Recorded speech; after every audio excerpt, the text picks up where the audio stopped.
Open your file in Illustrator. Go to Image Trace.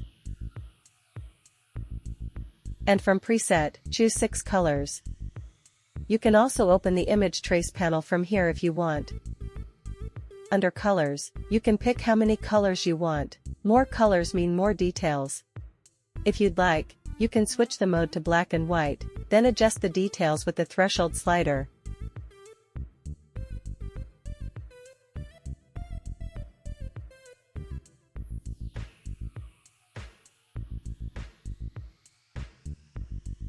That's pretty good, but if you want to go a bit further, you can remove the background and get more details. I'm closing the photo here, and opening it in Photoshop.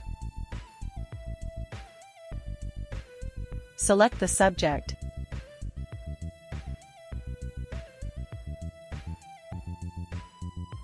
And remove the background.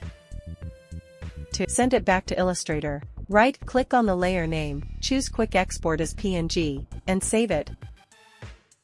Open that PNG in Illustrator. Again, go to Image Trace, choose 6 colors. Open the Image Trace panel. And under Advanced, check Ignore White. That'll remove the white background. You can also play with the path setting. It depends on how much detail you want. When you're happy with it, click Expand to turn the photo into vector.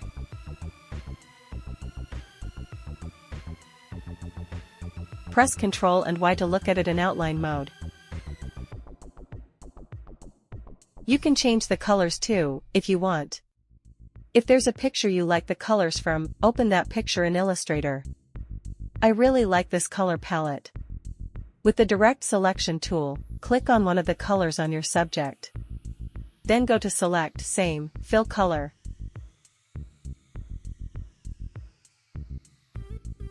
Grab the Eyedropper tool, and pick the new color you want to replace it with.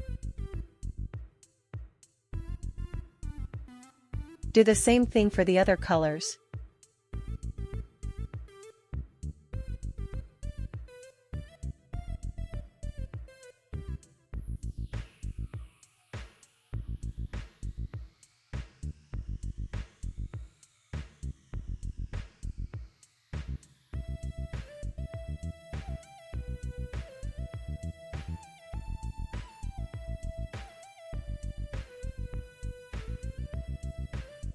And that's it.